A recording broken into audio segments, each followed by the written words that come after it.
Olá pessoal, tudo bem? Eu sou a Carmen do blog O Que Vi do Mundo e hoje eu venho gravar mais um daqueles vídeos temáticos. Aliás, sobre essa temática, acho que esse já é o quarto. Já gravei uns 3 vídeos sobre fases famosas na literatura, né?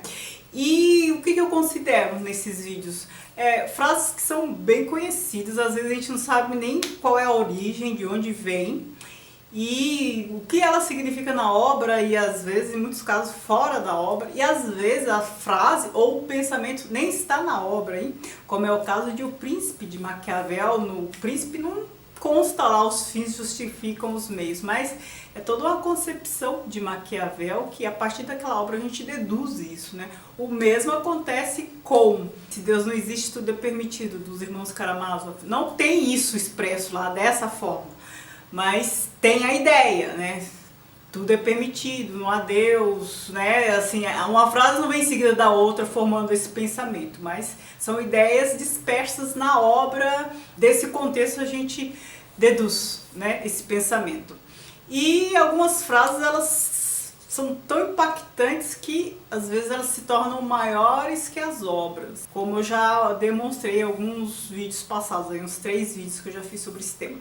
Mas vamos aos 5 livros, desta vez as 5 fases ou 5 pensamentos deste vídeo. Hamlet, de Shakespeare. Ora, acho que desses 4 vídeos, acho que é a terceira vez que eu cito esta obra aqui, hein? O Hamlet eu sempre cito nos meus vídeos, né, por um motivo ou por outro, mas para extrair frase famosa, essa peça aqui é riquíssima. Desta vez eu estou me referindo a mais mistérios entre o céu e a terra do que pode supor a nossa vã filosofia. O Hamlet diz isso mais no começo, quando ele já recebeu a visita do espectro do pai, que fala que foi assassinado pelo irmão, né, o tio do Hamlet, e o Hamlet fica totalmente perdido, sem saber o que deve acreditar, se deve acreditar naquele espectro, o que ele deve fazer. Ele fica com aquelas inquietações, aí começa a angústia de Hamlet. Ele descobre que o pai não morreu de morte natural, o pai foi assassinado, né? Teve o trono usurpado, e ele, Hamlet, fica numa encruzilhada sem saber o que fazer, até ele arquitetar lá o plano dele. Tartuffe, de Molière. Agora, o Molière era um dramaturgo do século XVII, França, então era neoclássico. E ele tirava sarro sempre, né? Aliás, ele tirava sarro de todo mundo, de todas as classes ali envolvidas, e ele salvava quem pagava mais, né? Quem estava o patrocinando no momento, naquele momento específico. Porque no outro momento, quando o patrocinador era outro, ele tirava sarro desse primeiro que ele defendeu, enfim. Só preservava quem estava pagando no momento. Então eu estou me referindo à aristocracia, burguesia e tudo mais. Ele sempre satirizava todo mundo. E aqui é a história do falso devoto. O Tartuffe é um falso devoto, uma pessoa que se infiltrou lá, se fez de religioso e passou a ser um agregado, um apaniguado de uma família, e ele é muito canalha, né? Ele começou a cantar a esposa do anfitrião e tudo mais, e vinha com as pregações, enfim. Ele não enganava todo mundo, mas ele enganava quem interessava mais, né? Que era o dono da casa, que permitiu que ele ficasse, depois passou a casa no nome dele, enfim, foi uma confusão danada.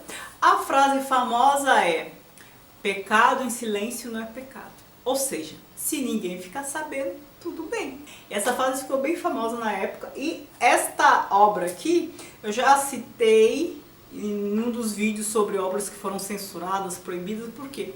Porque causou muito frisson dentre os membros da igreja, porque ele compromete a imagem da igreja, né? Porque a gente está aqui no momento, século XVII, em que o século XVI, que foi super conturbado, né? Eu já cansei de falar desse século aqui, e o século XVII ainda está lá reparando, né, as complicações do século anterior. Então a igreja já estava mal afamada, né? Ela já tinha cometido todos os excessos. Já havia acontecido a reforma, né? Lutero já tinha ido a Roma, visto todos aqueles excessos da igreja, e aí ele começou a questionar. Foi aí que começou a reforma, porque na Bíblia não estava escrito aquilo que a igreja estava fazendo, hein? Aí começou a reforma e tudo mais, e por conta disso começaram a surgir essas pessoas que começaram a mediar a fé, já que a igreja, que era a mediadora oficial, já estava em descrédito. Então, assim, precisava, só que a população também não sabia ler, não era todo mundo, então precisava que alguém fizesse a mediação entre a Bíblia, a palavra de Deus, e os homens comuns. Então foram surgindo devotos, né, mediadores, e o Tartufo foi um desses, né, só que ele é um falso devoto, ele não tem aquela devoção, não tem crença nenhuma, enfim, ele só quer se dar bem, né, é um mau caráter aqui infiltrado, né, só que a gente ri muito, né, com as confusões aqui, e é uma obra que causou muito frisson na igreja, acho que na sociedade também. Mrs. Dalloway, da Virginia Woolf, e a frase famosa aqui é o começo, né, eu não sei muito bem como está em português, que a minha edição está em inglês, mas é aquela ideia que Mrs. Dalloway resolveu que ela mesma iria comprar as flores, né? E aí começa. E o que é interessante? Essa frase ficou bem famosa porque ela desencadeia uma narrativa que é muito maluca, né? Esse livro aqui é em discurso indireto e o arco temporal aqui desse livro é uma coisa bem interessante porque começa ela saindo para comprar as flores. Agora eu não lembro se é de manhã ou se é de tarde, mas é de dia. E ela dá a volta lá por Londres, vê bastante coisa acontecendo e tal. E ela sai para comprar as flores da festa que vai acontecer à noite. Então, desde a saída dela até a festa se passa esse livro, né? Ou seja, em um outro livro isso poderia ser um parágrafo, uma página, aqui é um livro inteiro. Por quê? Discurso indireto livre, as coisas vão acontecendo, o tempo tratado aqui. Não é um tempo cronológico o tempo daqui, é um tempo interior de cada um.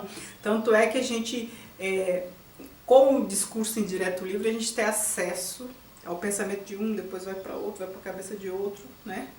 E a gente vai passando de mente para mente e a gente faz viagens diacrônicas, né? A tempos passados e volta. E a narração assim vai levando o leitor a essa loucura que está passando pela cabeça de um, as emoções de um, as lembranças de outro, a gente vai indo assim, rende tudo isso, mas o tempo cronológico aqui é muito curto. Mas o tempo interior das personagens todas rendeu tudo isso aqui, todos os conflitos, angústias, os desejos não realizados e tudo mais, né? Rendeu tudo isso aqui. E começa com ela indo comprar as flores, parece uma narrativa, né, descritiva e tal, mas não, engana bem. Tanto é que é uma obra que as pessoas ou amam ou odeiam, porque é uma obra que exige um pouco, você tem que gostar ou ter intimidade com o discurso indireto livre, você tem que entender o que foi o período entre guerras e por aí vai, para gostar, eu acho, né? Mas quem gosta ama, quem não gosta odeia, é assim. Quincas Borba, do Machado de Assis, e a frase é: ao vencedor as batatas. Essa frase virou até título de um livro, acho que do Roberto Schwartz, que é um crítico do Machado de Assis. E aqui o Machado de Assis estava tirando sarro, né? Porque ele coloca essas palavras na boca do Quincas Borba, que o cara que já estava ficando pancada, e desenvolveu a teoria que é o humanitismo. E o Machado de Assis está tirando sarro por conta disso, né? Ele tira o sarro do cientificismo da época, todo aquele naturalismo, aquele determinismo que fala, que descreviam as pessoas pelo meio, o meio já era pessoa, aquela coisa toda, como se todo mundo fosse condicionado pelo meio e não pudesse sair daquela realidade, como se tudo tivesse predestinado já. O meio influencia, mas ele não determina. E o Machado de Assis não caiu nessa. E aí ele tira um sarro desse cientificismo, ele critica, inclusive, porque aqui a ideia do humanitismo uns são melhores que os outros, há uma disputa social, e aí, na verdade, o Machado de Assis está criticando o darwinismo social, hein? Essa coisa de que só os melhores vão sobreviver, os melhores, os mais fortes vão ganhar a luta pela sobrevivência e tal, e ao vencedor as batatas. Ele debocha tanto que, né, o cara ficou louco, né? E o outro também, amigo dele, que vai nessa conversa, também acaba ficando louco depois, né? Não tô falando que ficaram loucos por conta disso, mas a impressão que dá é que o Machado de Assis castiga um pouco, né, esses bobos. Isso mostra muito do Machado de Assis, hein, o que ele faz aqui. Aliás, eu já gravei um vídeo sobre Machado de Assis, o que esperar do Machado de Assis, eu tô falando disso lá, então aguardem. E 1984, do George Orwell. A minha edição também está em inglês e a frase famosa, The Big Brother is watching you, que eu acho que numa tradução que fica melhor, mais interessante é: o grande irmão está de olho em você, né? Mas a ideia é essa, não sei como foi traduzido. Mas aqui é aquela história que a gente já conhece bem, né? O grande irmão aqui é o Estado, que controlava todos os passos das pessoas. Isso aqui ficou tão famoso, mas tão famoso que a gente tem programa de TV, né? Na Globo, aqui no Brasil e no mundo inteiro. Big Brother Brasil e a Big Brother em vários outros países com essa ideia. Só que aí o Estado não é Estado, são as câmeras, né? Todo mundo olhando o que está fazendo, né? A ideia do privado é deixada de lado e tudo vira público e todo mundo fica olhando, não há privacidade. E começou aqui, essa ideia do Big Brother. Mas eu fiz um vídeo sobre este livro aqui, eu vou deixar nos cards aqui para vocês darem uma olhadinha, para saber toda a minha opinião, tudo que eu comento sobre essa obra, certo?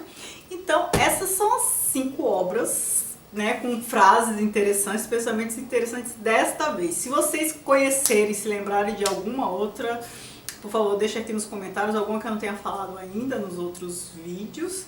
E se vocês também tiverem ideias de vídeos temáticos, eu tô meio sem criatividade, acho que é porque eu tô lendo menos, não sei, eu tô lendo também, acho que bastante não ficção, e aí eu fico um pouco sem criatividade, sem ideias para fazer esses vídeos temáticos, porque eu sei que boa parte de vocês gosta bastante, eu também gosto de fazer, certo? Então se você gostou desse vídeo, não se esqueça de se inscrever no canal, de curtir e de me seguir nas redes sociais, Kiwi do Mundo, Snapchat, Instagram e Facebook. Muito obrigada por assistir, beijos e tchau, tchau.